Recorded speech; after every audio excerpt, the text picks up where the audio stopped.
Atenção espectadores. Dentro de 5 segundos, Boletim Brasil.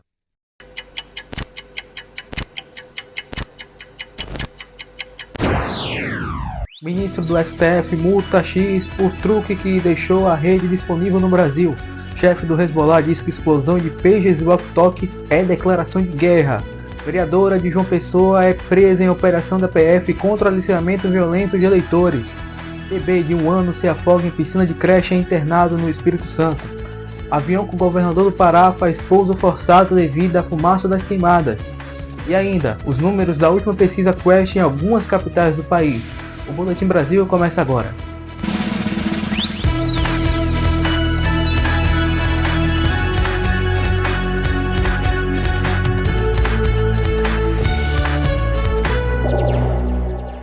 Boa noite. O ministro do Supremo Tribunal Federal, Alexandre de Moraes, aplicou a multa ao X por voltar a ficar no ar em território brasileiro. O ministro do Supremo Tribunal Federal, Alexandre de Moraes, multou a rede social X em 5 milhões de reais por dia em razão do truque que levou o site a ficar novamente disponível para usuários brasileiros. A multa se aplica de forma subsidiária à Starlink, empresa de tecnologia também vinculada ao bilionário Elon Musk e que teve recursos bloqueados no início do mês para bancar multas aplicadas à rede social. Ou seja, se o X não pagar, a Starlink terá de honrar a multa. A punição já está valendo a partir desta quinta, mas o tribunal ainda vai calcular quantos dias de multa, a depender do quanto tempo durar o descumprimento das decisões. A decisão foi publicada como um edital de intimação, já que o X não tem representante legal no Brasil. Na quarta-feira, os usuários da rede social relataram terem conseguido acessar a plataforma mesmo sem o uso de VPN. Depois, foi identificado que o X migrou os servidores para um novo IP, o que teria driblado o bloqueio já definido pelas operadoras no Brasil. Segundo a Anatel, a atitude demonstra intenção deliberada de descumprir a determinação do Supremo. A agência afirmou também que novas tentativas de desrespeitar o bloqueio merecerão da agência as providências cabíveis. O X está bloqueado no Brasil desde o fim de agosto, após uma determinação do ministro Alexandre de Moraes. De acordo com a decisão, a suspensão vale até que a rede pague as multas e indique um representante legal no país. O chefe do Hezbollah disse que explosões de eletrônicos do grupo extremista foi uma declaração de guerra. O chefe do Hezbollah, Hassan Nasrallah, disse nesta quinta-feira que a série de explosões de pagers e walkie-talkies do grupo extremista foi uma declaração de guerra por parte de Israel e prometeu vingança. Nasrallah culpou o governo israelense, que não se pronunciou sobre os casos, e admitiu que as explosões foram um golpe sem precedentes para o grupo, mas disse que não será o fim do Hezbollah.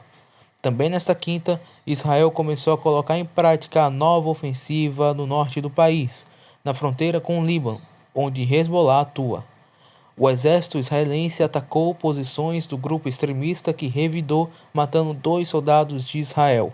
Em pronunciamento, Nasrallah afirmou estar pronto para uma ofensiva de Israel no sul do Líbano e disse que a operação seria uma oportunidade histórica para o Hezbollah.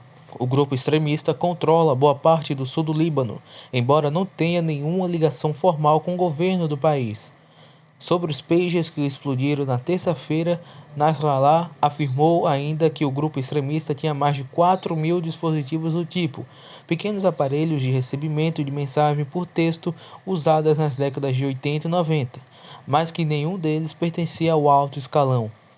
Explosões coordenadas detonaram uma série de pagers na última terça-feira e de walkie-talkies na última quarta-feira no Líbano. Os dispositivos pertenciam a membros do Hezbollah que os portavam no momento das explosões. No total, 37 pessoas morreram, mais de 3.000 ficaram feridas no ataque, que se tornou o mais mortal para o Hezbollah desde o início da guerra entre Israel e o Hamas. Ambos os grupos, financiados pelo Irã, lutam contra Israel. Uma operação da Polícia Federal contra o aliciamento violento de eleitores prendeu a vereadora Raíssa Lacerda de João Pessoa. A vereadora Raíssa Lacerda, do PSB de João Pessoa, foi presa na manhã desta quinta-feira durante a segunda etapa de uma operação da Polícia Federal que tinha o objetivo de combater o crime de aliciamento violento de eleitores. Ela é candidata à reeleição e é suspeita de liderar um esquema que se utilizava de violência e de outros meios ilegais para tentar obrigar que pessoas de determinados bairros votassem nela. Além de Raíssa, outras 3 pessoas foram presas. Uma quinta suspeita ainda estaria sendo procurada. A assessoria de Raíssa Lacerda informou por meio de nota que acordou perplexa e consternada com a prisão da vereadora e reiterou a inocência dela. A operação é batizada de Território Livre, em referência à liberdade que os eleitores devem ter de ir e vir e também de exercer seu voto. No dia 10 de setembro, uma primeira etapa da operação já tinha sido realizada. Naquele dia, 3 mandados de busca e apreensão foram cumpridos e R$ 35 mil em dinheiro foram apreendidos. Naquela oportunidade, Raíssa já era alvo da operação, porque um dos mandados de busca aconteceu na residência da vereadora. Ela alegou à época que era vítima de perseguição. Depois do intervalo, menino de 1 ano se afoga em piscina de creche no Espírito Santo. E ainda os últimos números da pesquisa Quest para a prefeitura de algumas cidades brasileiras.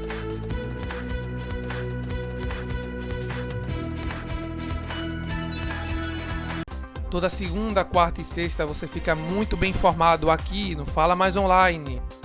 Eu, Alan Henrique, trago as principais notícias que envolvem o mundo do rádio, da TV e da comunicação.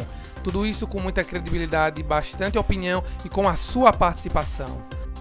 Não perca, é toda segunda, quarta e sexta, a partir das 8 da noite, ao vivo.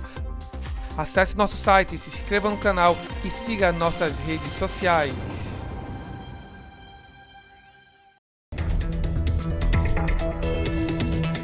A edição tem a missão de levar para você os principais erros da TV e da internet. Tudo isso é só aqui no A Edição.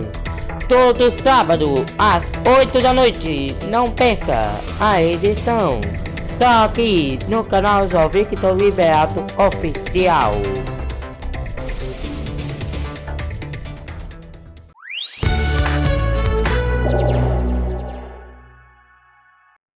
Um bebê de 1 ano e 5 meses se afogou na piscina de uma creche particular na tarde de ontem em Cachoeiro de Itapemirim, no sul do Espírito Santo.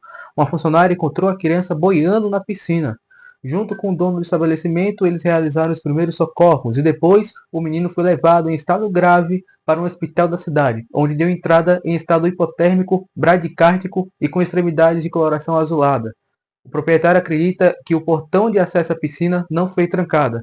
Segundo a prefeitura da cidade, a vigilância sanitária tinha proibido o acesso à utilização da área da piscina que a criança caiu.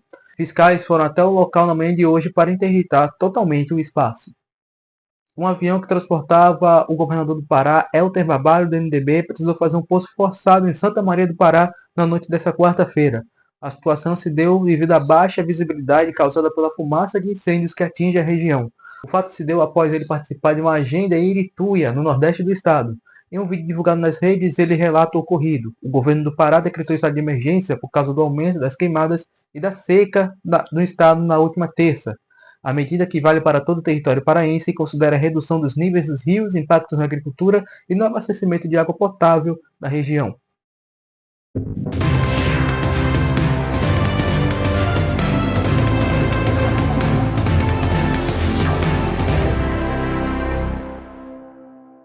Eleições 2024. Veja os últimos números da pesquisa Quest em algumas das principais capitais do Brasil.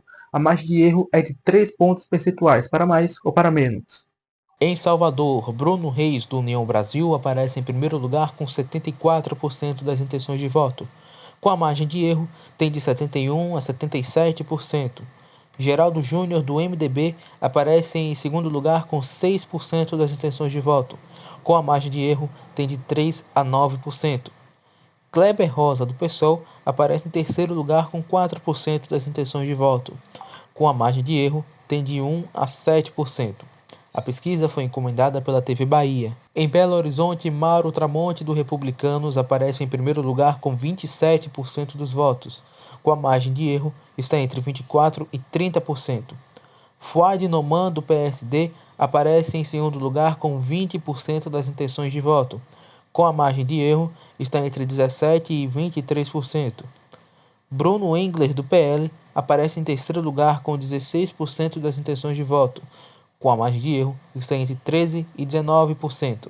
A pesquisa foi encomendada pela Globo Minas. Em Campo Grande, Rose Modesto, do União Brasil, aparece em primeiro lugar com 31% das intenções de voto. Com a margem de erro, está entre 28% e 34%. Beto Pereira, do PSDB, aparece logo em seguida com 25% das intenções de voto. Com a margem de erro, está entre 22% e 28%. Rose Modesto e Beto Pereira estão tecnicamente empatados dentro da margem de erro. Adriane Lopes, do PP, está em terceiro, com 16% das intenções de voto. Com a margem de erro, tem de 13% a 19%. A pesquisa foi encomendada pela TV Morena. Em Rio Branco, Tião Bocalon, do PL, aparece em primeiro lugar com 47% das intenções de voto. Com a margem de erro, está entre 43% e 50%. Marcos Alexandre, do MDB, aparece em segundo lugar com 36% dos votos. Com a margem de erro, tem de 33% a 39%. Jarudi, do Novo, aparece em terceiro lugar com 5% das intenções de voto. Com a margem de erro, tem de 2% a 8%. A pesquisa foi encomendada pela Rede Amazônica Acre. E assim nós encerramos esta edição do Boletim Brasil. Muito obrigado pela companhia, para você uma boa noite e até a próxima edição.